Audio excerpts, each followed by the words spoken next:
The other night, I drank 3 glasses of wine and managed to convince myself that it would be a good idea to start an accessible cooking show. The idea is low energy recipes, tips and tricks, how to optimize a kitchen for a wheelchair user, that sort of thing. I tweeted about it and a fair few of you seemed to like the idea, so here we are. Like 2.2 million other people in the UK, I am currently shielding, which means that until very recently, I hadn't left my house for any reason. One thing that's kept me busy in this time is to cook, and it's been really nice to sort of try out new things and figure out what works for me. I did cook before, but I also ate out a lot, so I didn't cook as much, whereas now I'm cooking every single day out of necessity. So over the past 4 months, I've tried lots of things out, and I feel like I've figured out a few fairly good things that work for me, and I thought I'd share them with you. Now, full disclosure before we start, 2 things that I am not. 1, I am not a professional chef. I'm not even a particularly good cook. I just enjoy it. It's a hobby. I'm also not an occupational therapist or any kind of medical expert. I am a disabled person. I'm a wheelchair user, so I can speak from lived experience and I can tell you about things that work really well for me, but I'm not really in a place to offer any advice because everyone's situation will be different. So over the next however many weeks, I'm going to show you a few of my favorite low effort recipes. These are recipes that either have as few steps as possible or deliberately minimize the washing up. Maybe they're one pot recipes where you just throw everything in, or recipes that avoid mashing or chopping or grating or other kind of laborious activities. Also recipes that have rest breaks built in, so you can throw things into a pot and while it's simmering you can rest your arms for a bit. These are recipes that I can do pretty independently by myself, but there will be times that I need to ask for assistance for things, and I really want to normalize getting your PA or friend or roommate or whoever's around involved to help out. That's a normal part of the cooking process. All right, I'm excited. Let's go.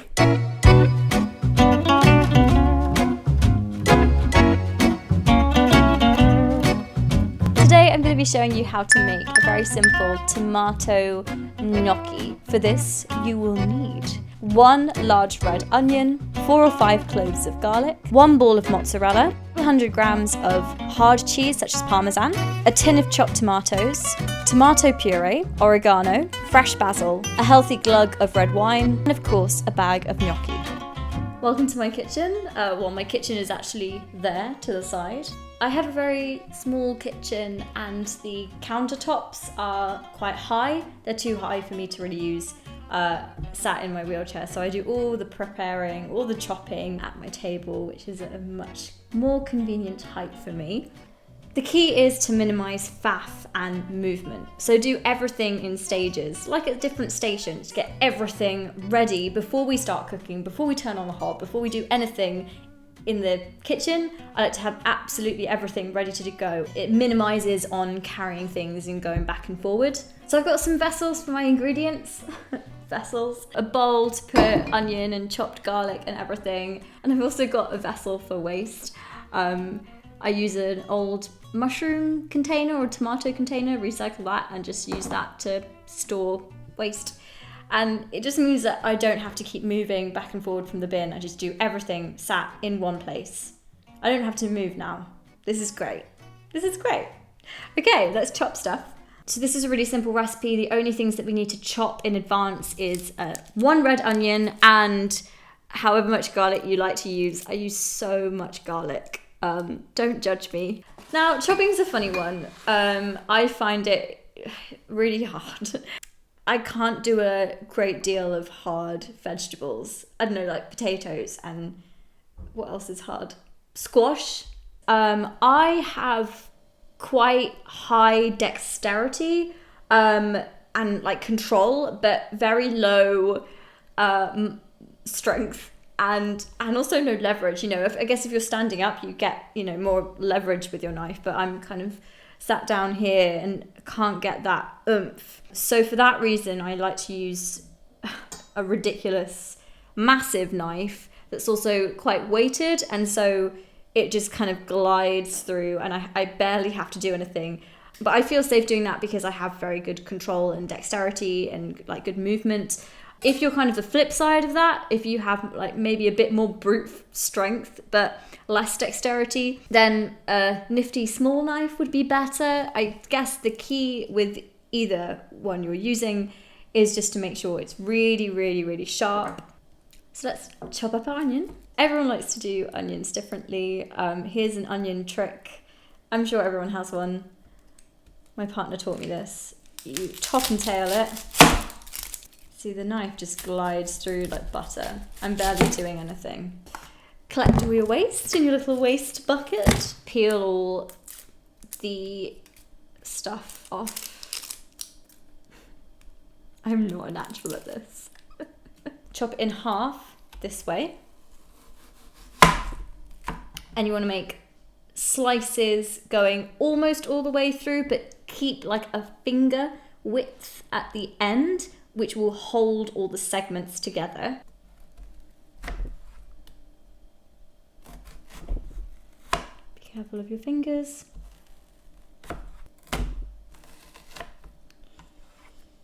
And then keeping your sliced bits together, you then chop them this way. And see, this knife cuts through this onion like butter. I'm really not doing anything. I'm not exerting any energy. I'm literally just letting the knife fall, and obviously controlling it, being very careful. Half done.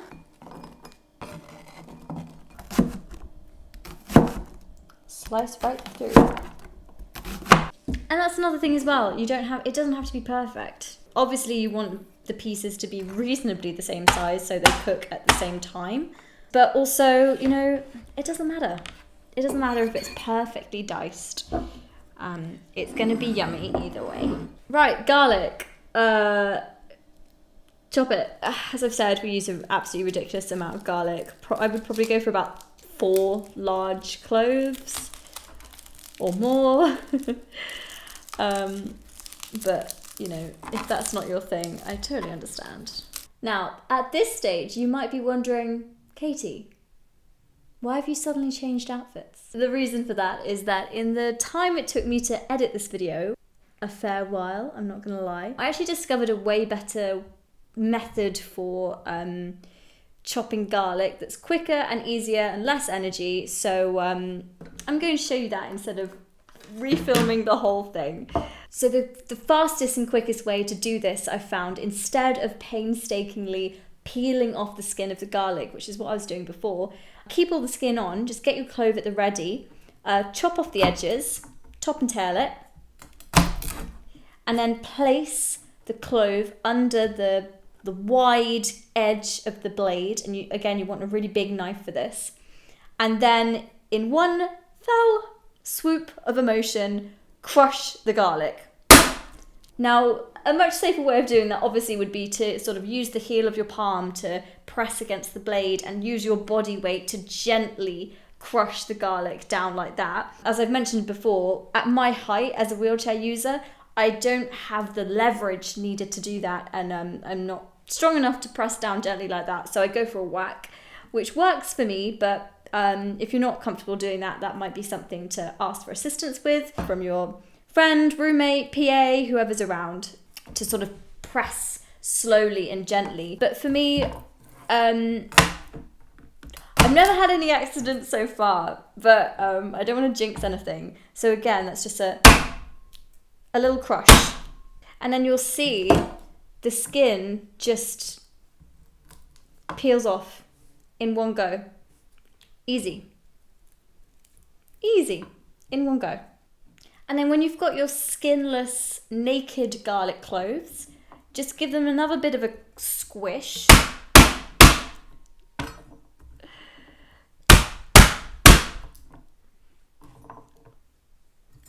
And then it's just a case of chopping them. And I like to use a fork here to just kind of scrape the garlic off the blade, because you'll find it gets stuck. And just continue to chop. And you want to get it as fine as possible. Okay, I'm going to switch back to past Katie now. The alternative to mincing it this way yourself is to get a garlic press. I've got one here. You just chop the garlic up into little pieces, pop it in and squish it. I find that a little bit harder, I think, to do that squeezing motion. But if you're not cool with the blade and better with squeezing, garlic press is your best bet. Keep away the vampires. I've got my red onion, I've got my garlic. The only thing I need to prepare now before moving over to the cooking stage are my cheeses. I've got 1 ball of mozzarella and a large amount of hard cheese. Okay, let's grate some cheese. I say chop mozzarella, but I mean, you just want to break it down. We're going to melt all of the cheese into the sauce. So you just want it to be small enough for it to melt. You could use another chopping board for this. But again, I'm all about saving energy and I'm trying to save on washing up. So I like to use as few things as possible. You don't need to use the finer setting for this. The setting is cheese grater. The small holes. The big holes will do. You're just wanting to get it small enough that it will melt in the sauce. Cheese grating actually is another thing that I find really difficult. It's like this motion is just not good for me. So yeah, if anyone has any tips or tricks on how to grate cheese that doesn't make me feel like my arm is gonna fall off, let me know. Man. Surely there's got to be some sort of cheese blender thing. That must be an invention. If it's not, it should be. Yeah, so turns out it is an invention. There is such thing as an electric cheese blender. You can get one on Amazon. So I'm going to order one and we'll try it out next time. Right, got my onion, got my garlic, got my cheeses. Ready to cook. Cheers. Cheers. We are actually using wine in the recipe, so this is necessary wine. In terms of how I set it up, I mean, it's not perfect for me. So ideally I'd have counters that were lowered and everything in reaching distance. However, this is like the space that we have, and so we have to have things on shelves. But that's fine. I just ask lovely Alex to get a pot down for me. We're going to use a deep-sided pot, which is pros and cons. Pros, it means the oil won't spit in my face. Cons, I can't see into it. So it's a lot of relying on other senses and also doing the occasional hold and tilt to peer into it. But yeah, I can't see what's happening all the time.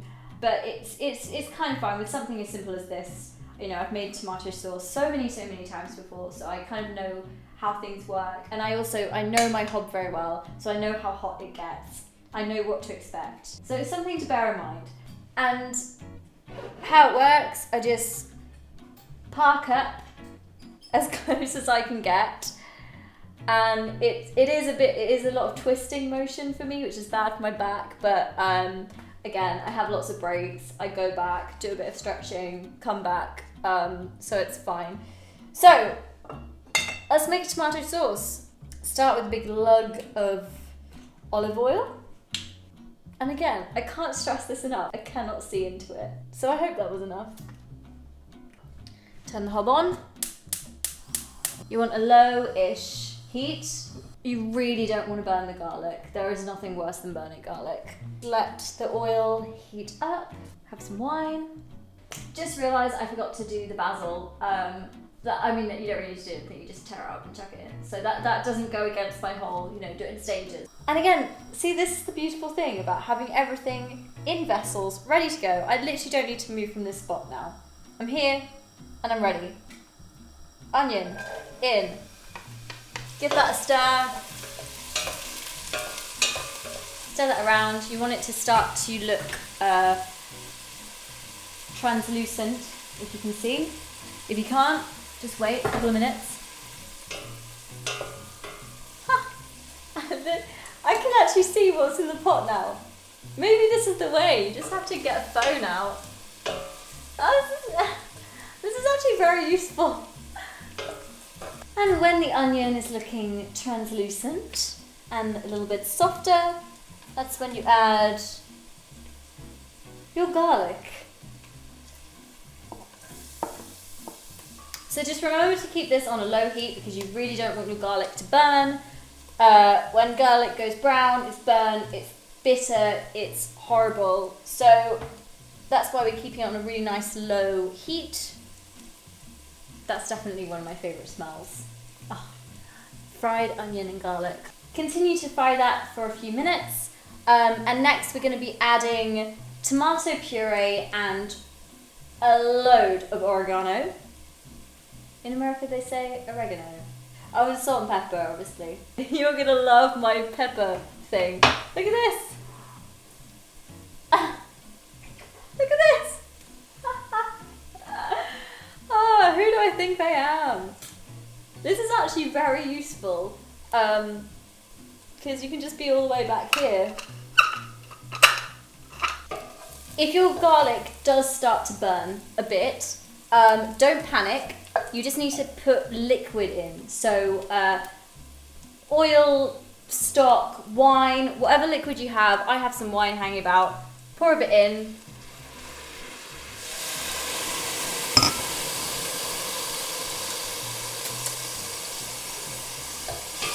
And it just stops the frying process and so stops it from burning. And it just buys you a bit more time to think about what you're going to do next. So for us, we're going to add in loads of oregano and a healthy squeeze of tomato puree. Stir that all in. And that is your delicious base for your sauce, to which you will add a tin of chopped tomatoes. Pour them in. And you want to fill your empty tin a little bit with water, like halfway. Swirl it around and pour that into your pot. It allows it to cook and reduce down and not get too thick because you've added water to it, but still give it enough time to cook. And it means that you've used all of your tomato goodness. Stir that all in.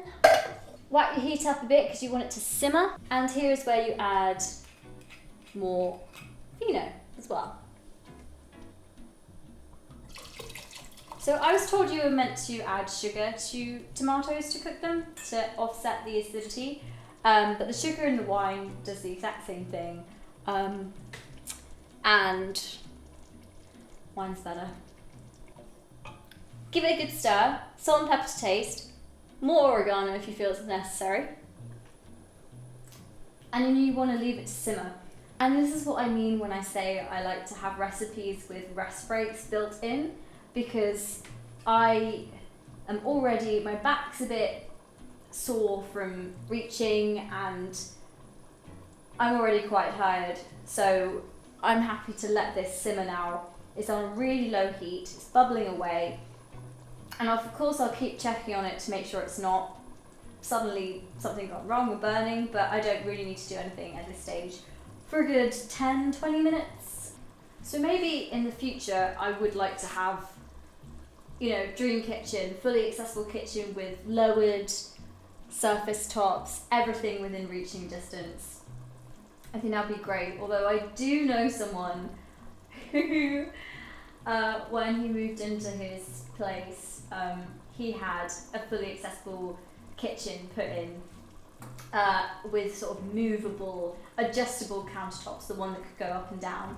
And he said that when they were being installed, for some bizarre reason, the people installing them kind of got the wrong end of the stick and glued them or fixed them at a certain height. So he had high adjustable countertops, but they're fixed at a height, and it's the high height. So he, using a wheelchair, can't use them, which is just, yeah, sums it all up really, doesn't it? That's been simmering for just under 20 minutes now. It's reduced down so it's nice and thick, and tasting it, the tomatoes aren't really acidic anymore, they're nicely cooked. Tastes great. So at this stage you want to add your cheeses, both the Parmesan and the mozzarella. Get it in there. You want enough time for the mozzarella to really melt. So chuck that all in and give that a good stir. So you want the mozzarella to fully melt. Keep stirring it to make sure it doesn't sit on the bottom because it could burn. But just give it a few stirs every once in a while, and wait until the mozzarella is fully melted. Now, I haven't made the gnocchi from scratch. I would like to in the future, but right now, no. So I've just got a bag of gnocchi and read the instructions. This says it takes 2 minutes, literally 2 minutes, so that's the last thing you want to do. But at this stage you might want to boil the kettle and get the pan ready.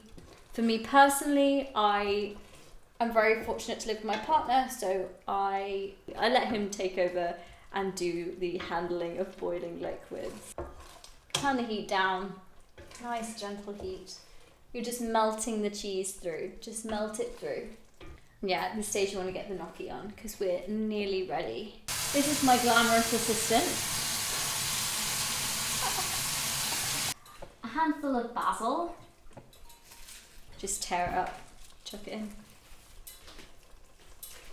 Save 2 bits of basil or however much to put on the top as garnishing because we're fancy.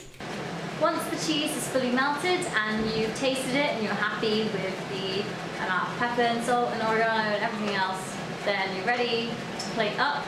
Gnocchi goes in for 2 minutes. That's done. Drain that and then just add the gnocchi to the big pot of sauce. Give it a big old stir and then you're ready to plate up.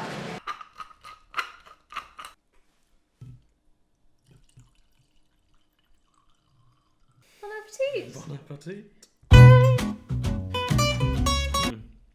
So good. It's good. Thank you so much for watching. I hope you found that useful. And if you like this video, please do all the liking and commenting and subscribe. And I think there's a bell involved somewhere. And let me know what you'd like to see more of.